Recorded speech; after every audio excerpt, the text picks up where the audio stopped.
विवाह में त्रिबल शुद्धि क्या होती है और इसका क्या महत्व है? क्या इसके संबंध में विवाह मुहूर्त निकालते समय या निकलवाते समय हमें ध्यान रखना चाहिए, विचार करना चाहिए या नहीं? इसके संबंध में मैं आपके साथ कुछ विचार शेयर करने जा रहा हूँ। सबसे पहली बात है कि हमारी कन्या हो या लड़का हो, हम जब उनका संबंध तय कर देते हैं, रोका कर देते हैं, तो उसके बाद हम किसी पंडित जी के पास जाकर विवाह का शुभ मुहूर्त निकलवाते हैं।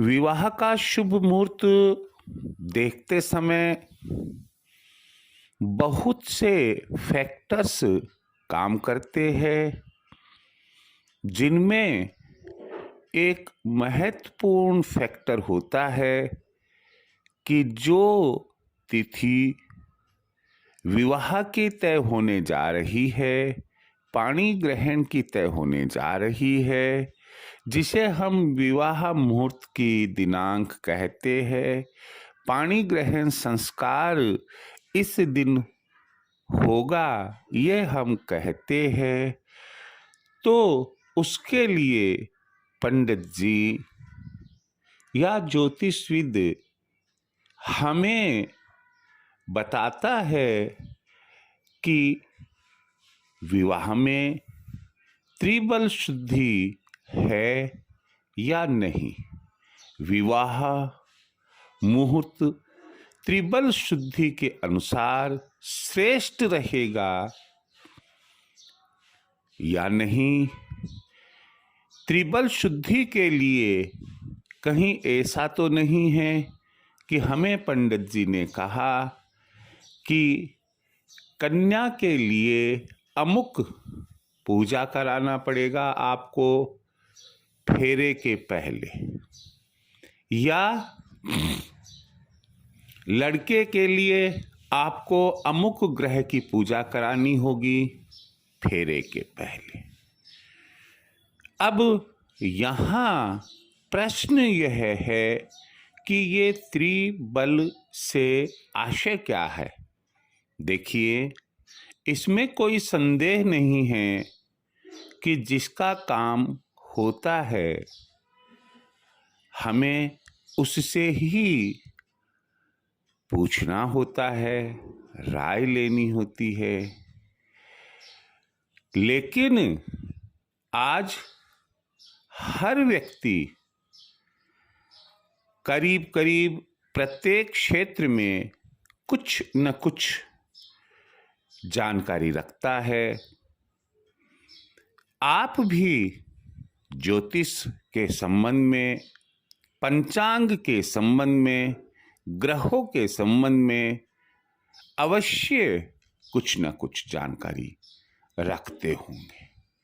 इसलिए मैं आपसे यही कहूँगा कि जब हम अपनी लड़की या अपने लड़के के लिए जिसका संबंध हमने किया है विवाह मुहूर्त निकलवा रहे हैं, तो कम से कम हम पंडित जी से यह तो पूछ ही सकते हैं कि महाराज आप यह बता दीजिए हमें कि इस मुहूर्त में उनके गुरु ग्रह, सूर्य ग्रह और चंद्र ग्रह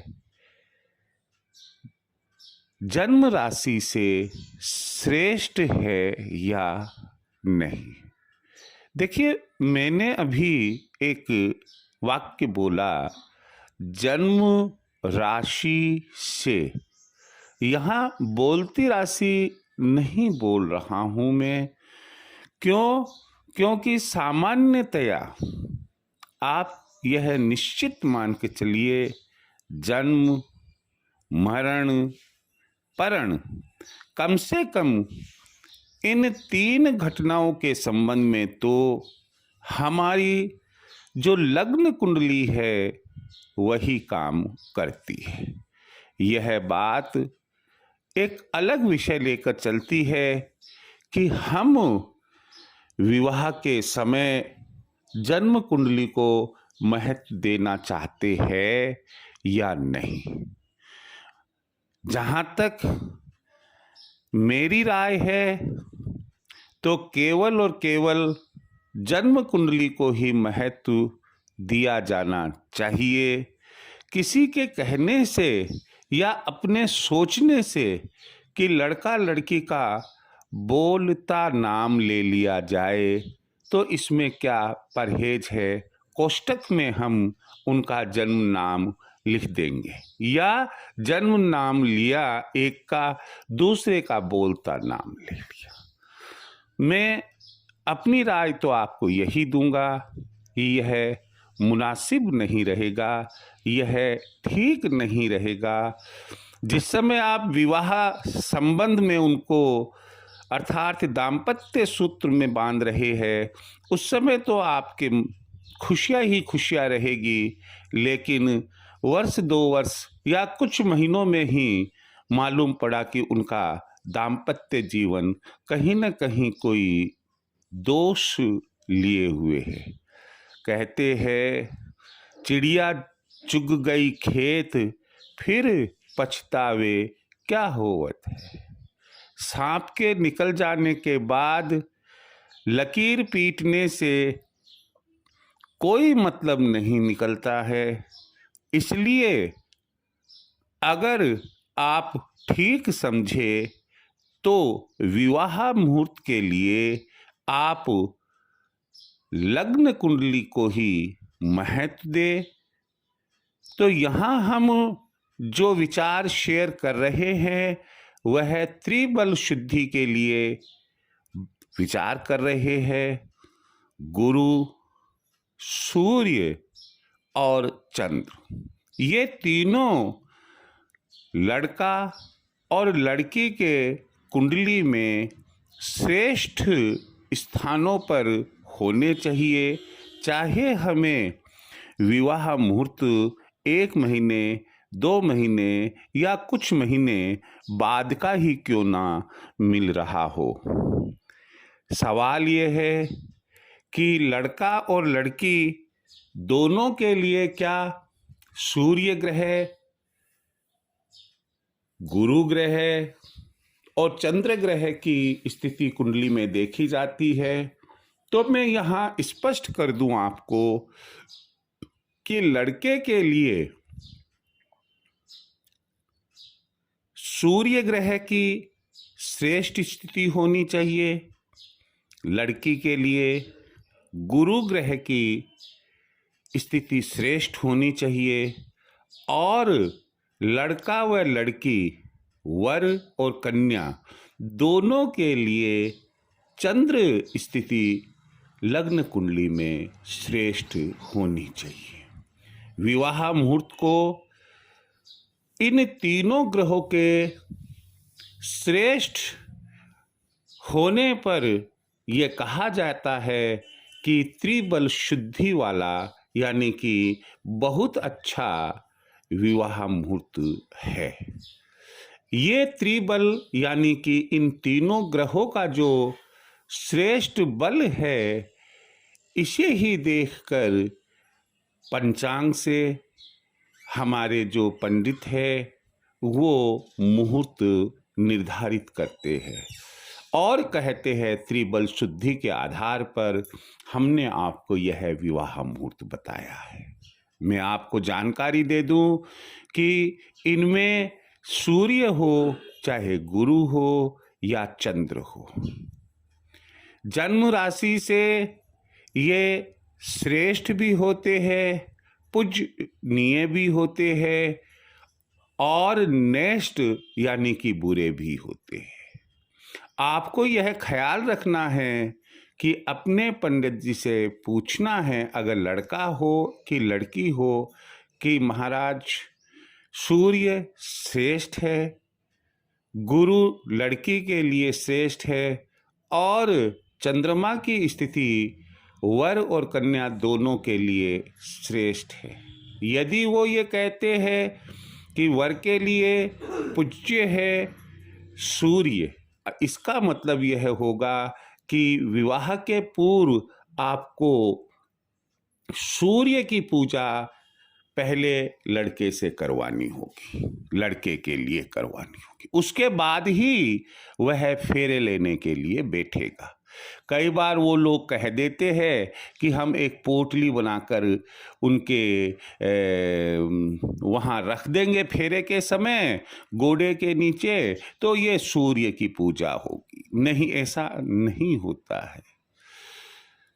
और यदि लड़की के लिए बताते हैं कि गुरु पूज्य है, इसका मतलब विवाह पूर्व पाणी ग्रहण संस्कार के पहले लड़की की गुरु ग्रह की पूजा आवश्यक होती है। यही बात चंद्र ग्रह के संबंध में है, जो वर के लिए भी हो सकता है और कन्या के लिए भी, कि एक ऐसा स्थान आता है चंद्रमा का जिसमें वह पूज्य होते हैं।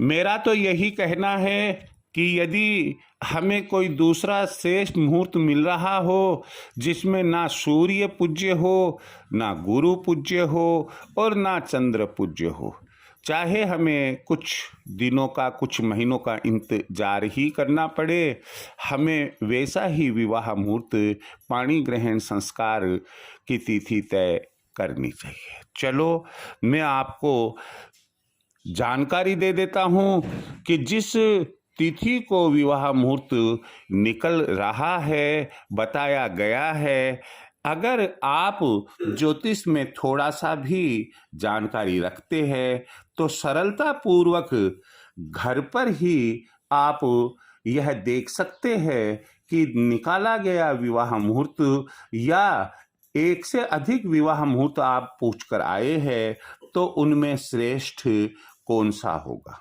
अभी मैं आपको जो बात शेयर करने जा रहा हूं उसमें मैं सूर्य, गुरु और चंद्र, इनको तीन तीन भागों में बांट कर बता रहा हूं। श्रेष्ठ कब, पूज्य कब और नेष्ट यानी कि खराब कब।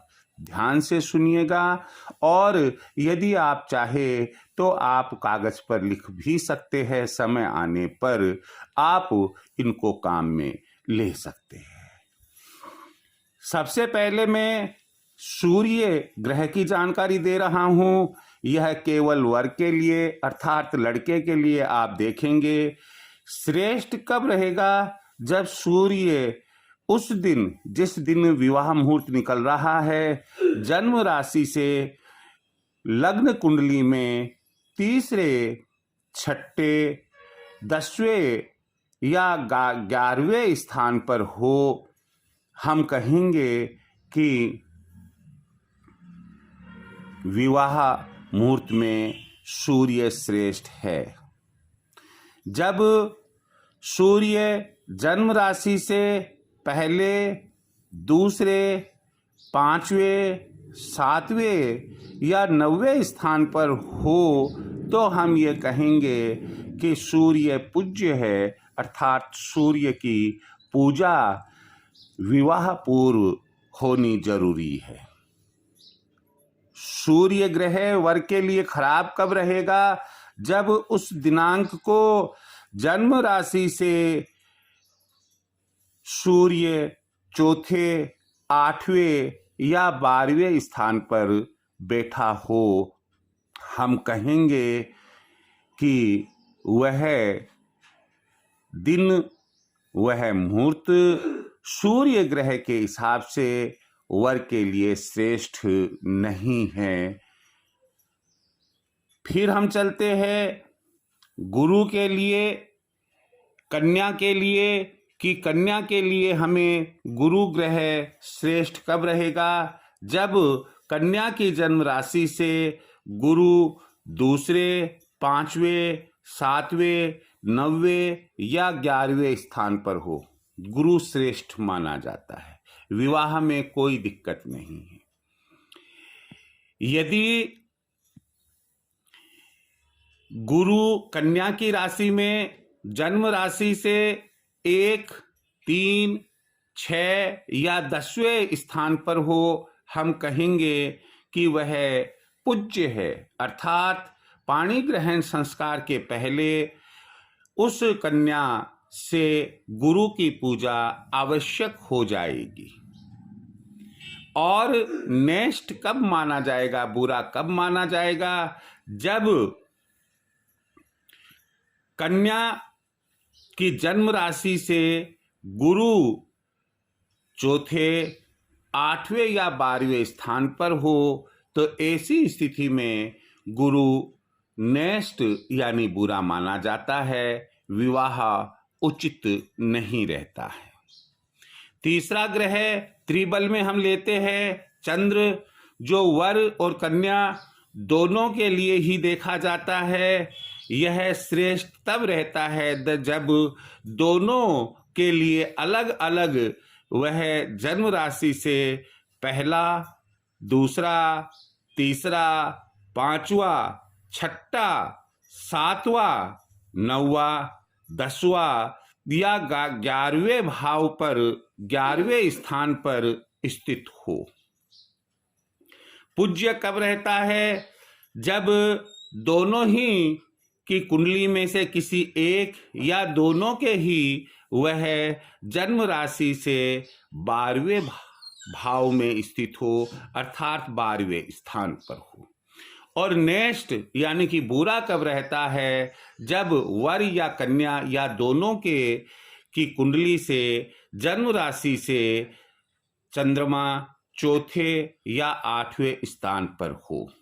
ध्यान रहे कि यदि सूर्य नेष्ट है तो वर के लिए ठीक नहीं है, और यदि गुरु नेष्ट है कन्या के लिए ठीक नहीं है, और चंद्र नेष्ट है तो वर और कन्या दोनों के लिए ही ठीक नहीं है। मैंने आपको यह त्रिबल शुद्धि के समय आपको क्या ध्यान रखना है, मैं आपसे यही कहना चाहूँगा कि जब इतना बड़ा काम यानी कि अपनी लड़की किसी लड़के को या लड़का किसी लड़की के साथ में दाम्पत्य सूत्र में बंध रहा है, तो थोड़ी सी मेहनत आप भी कीजिए और थोड़ी सी यह जानकारी किस तरह से सूर्य, चंद्र और गुरु की स्थिति का ज्ञान किया जाता है, जानकारी ले या रखे। और अगर है आपको तो यह बहुत ही श्रेष्ठ है। और आप विवाह मुहूर्त जो निकल रहे हैं, मैं फिर एक बार आपसे अपनी राय यही दूंगा कि आप श्रेष्ठ से श्रेष्ठ मुहूर्त निकालें, जहां तक हो सके पूज्य यानी कि सूर्य की पूजा या गुरु की पूजा या चंद्रमा की पूजा भी इनको टाले। आप शेष आपका व्यक्तिगत मामला है, मैं आपको इससे ज़्यादा कोई बात शेयर नहीं कर पाऊंगा। आप लड़के या लड़की जिसके भी गार्जियन हैं, आपको बेस्ट ऑफ लक और जय श्री कृष्णा।